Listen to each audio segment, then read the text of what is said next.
Hello there. This is Cindy at cindybdesigns.com. Thank you for joining me today. The left is the card that I featured on the blog on Thursday. The right is what we are making today. I just changed the colors and the foil paper. And those are the beautiful new Ornate Layers dies. And I'll talk about that more as we get into the card. Those are the ornate borders, brand new from the Garden Suite. The ornate frames that carried over from the holiday catalog, and the borders behind this I'll show you shortly. Again, that is Thursday's card, and I used Pool Party on that with gold foil paper. And there's my envelope. I only used the two largest dies to get all that dimension, and it's a really simple, elegant card. It's easy to make, and it turned out beautifully. So I've been sending a lot of this out, because we're all still cooped up, and I hope that you're all doing well. But there's another look at the Ornate Layers frames, and we are going to be using the two largest ones there, and you can do anything with these dies. And again, the Ornate Garden Suite came out a couple weeks ago. It'll be in the annual catalog coming up in June, and you can purchase that now, and I'll have links everywhere. But we're back to Poppy Moments with the die cuts, and I'm only going to be using the two outline flowers there, and I'm just going to pull them off now. And for our sentiment, it's going to be from Bloom and Grow, and I wanted the You Are Simply Wonderful. I needed a sentiment long and large like that to cover the front of the card base. That is A2 top folding, 4 1/4 across by 5 1/2 down. That is silver foil paper. Regular Whisper White, Highland Heather, cut to 4 1/4 by 5 1/2. I'm not going to end up using what I'm showing there in my left hand, but we will be using the sequins instead from a leftover paper pumpkin kit and the clear faceted gems. I used the gold ones on the other card. And I got a couple strips of vellum cardstock there. Versamark embossing Betty. We're going to have her heat tool, silver embossing powder. And it seems like a lot of supplies, but it is actually very minimal. So I'm bringing in the Big Shot now, and we have a new one coming out in June that I should be able to show you in a couple weeks here. The platform, thin die adapter, precision base plate, and that is the largest die from Ornate Frames. And I'm going to put that down on there and cut it out. And I want the precision base plate because that die is so intricate, and you always want to use that when you have those kind of intricate dies. And I'm not speeding it up here because you want to crank that thing through slow, like you're running over a snake on a Kentucky road. Because when you run over a snake that slow, you kill it. And my social skills have obviously bottomed out. So, but if you shove it through real fast, you're not going to get a good cut. So something like that, yeah, just like you barbecue too. Okay, that was really random. So I'm pulling the die cut off and setting that aside. We're going to be pulling in our Highland Heather cardstock. This frame is very delicate. And once again, I'm going to go ahead and put that through the exact same way. Push it through real slow. It's kind of a tight squeeze with all those plates, but you're not going to end up trashing anything like that. And despite me running that through very slow, the more ornate the die is or detailed, take it out, look at it. I'm sure I got a good cut, but I'm going to send it through again just in case. Keep it all together. It's not going to compromise your cardstock anymore, anything like that. I'm running it through a bit quicker this time because I can, and I do have a base cut. And that is what we are looking like so far. And when you get good cuts like that, everything just kind of falls out a lot easier, as you can see. So now I am bringing in our silver foil paper. Start to crank it through a little bit. Thought, oh, maybe I can, get some more use out of this. It cut anyway, moved it up. Dumb thing to do, but it happens. Run it through, and then those center petals, they're just going to pop right out. and I didn't have to use a precision base plate or anything like that. Just a regular sandwich. This is from last year. We have new tools like the Take Your Pick. I just saw it and grabbed it, and you want to use a foam mat. It just makes it so much easier to get all those little teeny tiny holes out of there. And it can be messy, but the end result is so worth it.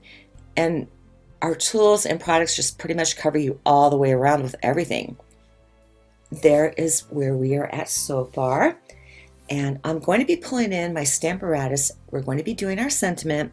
Again, all the measurements and everything at cindybedesigns.com, but that is 5.5 inches long by an inch wide. And you can see it on my foam grid mat there, what it looks like.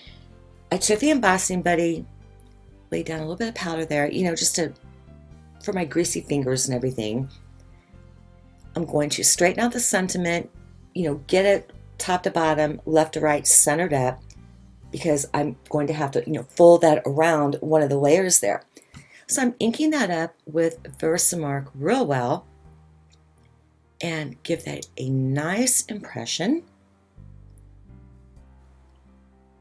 This sentiment, and then what you stamp on the inside sentiment, that is all the stamping for this card, and that is it. Silver embossing powder, and I'm going to sprinkle that over there. Shake off the excess. I have the fan going or the window open or something. That's what happened with that. I like using an angled paintbrush if I have any strays or anything like that on there to get everything off. Then I'm going to be bringing in our heat tool. Setting 1 is to dry ink, and then setting 2 is to melt that embossing powder on the vellum. When you heat emboss, you don't want to leave it on your table like that. You want to let the air go through it, less warping and everything. So once that's done and cooled off, take your Swiffer and just wipe it off. Get all the excess powder off from the embossing buddy. That is what we are looking like there.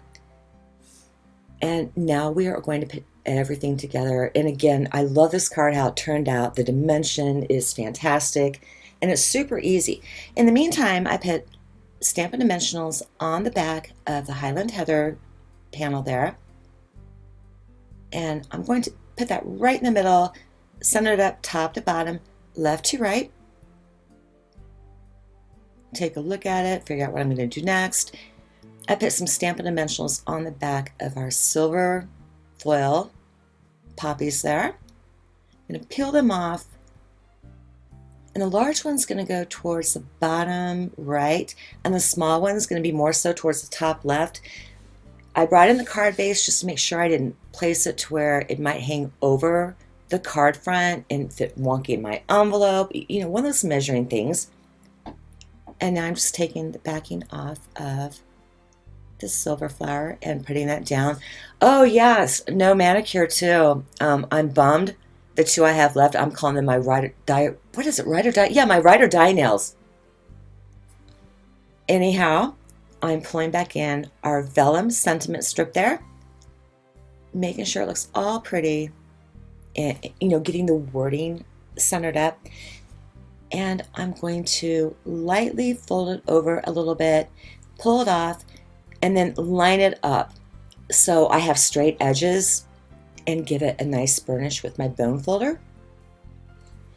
And I will be doing the same thing, with the other side.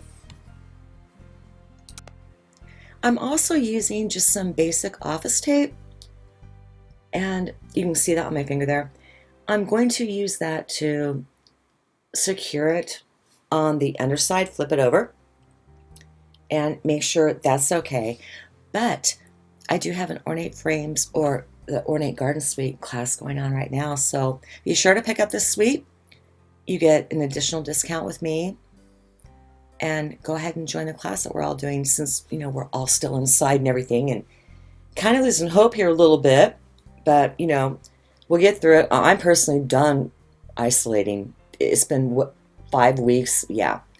So pulling off the back there, and I will center that up, top to bottom, left to right, using my little, painter's tape hack there. It was laying on my desk, so I got the Swiffer and just, cleaned out the front of the cardstock. And we are pretty much into the home stretch now. If your foil paper ever gets kind of, fingerprinty or whatever, again, grab your Swiffer, give it a quick swipe, and you're good. So I'm pulling back in the clear faceted gems. There's 3 sizes. The large one is going to go in the bottom. The smallest one is going to go at the very top. No medium here on the card. And the sequins are from one of last year's, within the past year, paper pumpkin kit, and I cannot strongly urge you enough to subscribe to that. I get so much use out of my kids every single month, and I just got the April one today. So that is it. Very simple, elegant card to make. It takes 1 stamp to mail, and I hope that you enjoyed today's presentation.